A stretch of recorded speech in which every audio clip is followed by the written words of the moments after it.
जी बिहार के एक विशेष कार्यक्रम की दृष्टि से आ रहे हैं और आज़ादी का अमृत महोत्सव मनाने के लिए देश भर में कुछ स्थान चिन्हित हुए। उसमें बाबू वीर कुंवर सिंह जी की जन्मस्थली को भी उन्होंने चयन किया और उसी की दृष्टि से जगदीशपुर में ये कार्यक्रम तय हुआ है। और सबसे विशेष इस कार्यक्रम का है कि अब 1 लाख भारतीय ध्वज के साथ ये कार्यक्रम होने जा रहा है, जो कि अपने आप में गिनीज बुक ऑफ रिकॉर्ड में जाने जाएगा।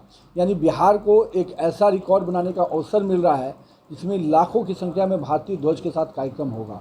अब तक ये रिकॉर्ड पाकिस्तान के पास है और अगर आज भारत इस रिकॉर्ड को तोड़ता है और बिहार की भूमि से तोड़ता है, वो भी आज़ादी के अमृत महोत्सव के अवसर पे, तो एक विशेष दिन होगा वो। और उस विशेष कार्यक्रम में माननीय गृह मंत्री जी का आगमन 22 तारीख को पटना होगा और 23 को इस कार्यक्रम में वो शिरकत करेंगे।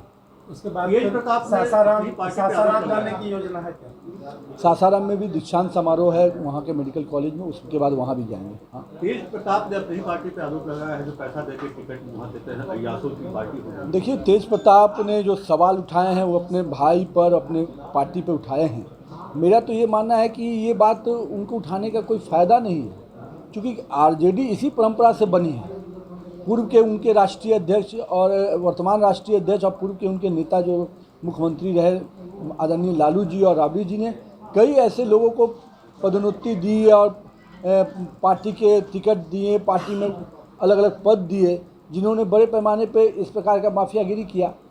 जिन्होंने दिया उन्होंने पाया। तो इस फार्मूला से तो पूरा राष्ट्रीय जनता दल का उत्थान हुआ है। तो जब राष्ट्रीय जनता जिस द्वीप से जन्म ली है, तो उसमें तेज प्रताप जी आज सवाल उठा के क्या बताना चाहते हैं? उनकी पार्टी का जन्म ही इस तरह की चीज़ों से हुआ है। तो तेज प्रताप को तो सबसे पहले पार्टी छोड़ना चाहिए अगर पार्टी पसंद नहीं है, और उनको बताना चाहिए कि पिताजी से लेकर मेरे भाई तक यही काम कर रहे हैं। तो भाई को जवाब देना चाहिए ना।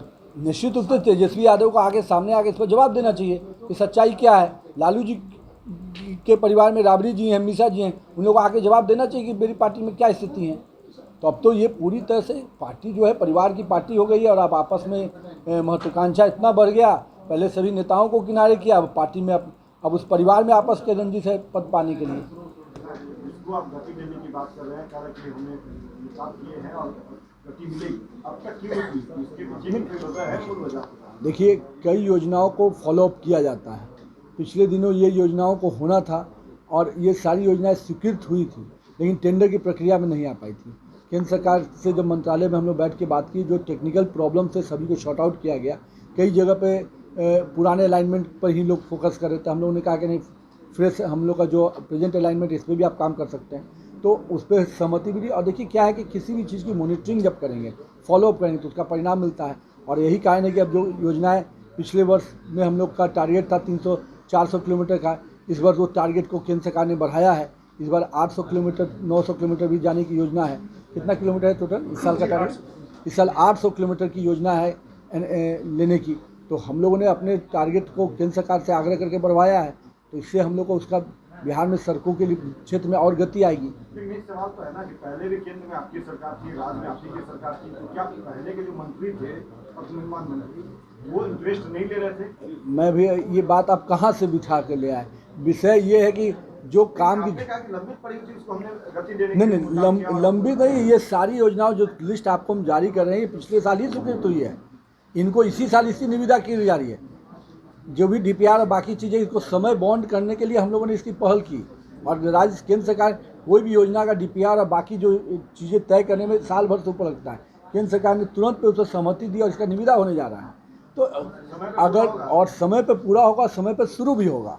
अच्छा, ये गया डोभी वाला टाइम क्या बता रहे थे? हाँ, गया डोभी वाला टाइम, गया डोभी, देखिए गया डोभी का जो 2.8 किलोमीटर का जो पैच है, जो कि पटना से नाथुपुर का है, इस पर अभी निर्णय नहीं हुआ था। करीब 300 करोड़ की योजनाओं से 300 करोड़ की योजना में लैंड एक्विजिशन होगा और बाकी उसके फिर उस पर केंद्र सरकार एग्री कर गई कि हम पटना से नाथुपुर को भी जोड़ेंगे। तो ये एक बड़ी सफलता है, क्योंकि अभी तुरंत में वो काम में गति आ जाएगी।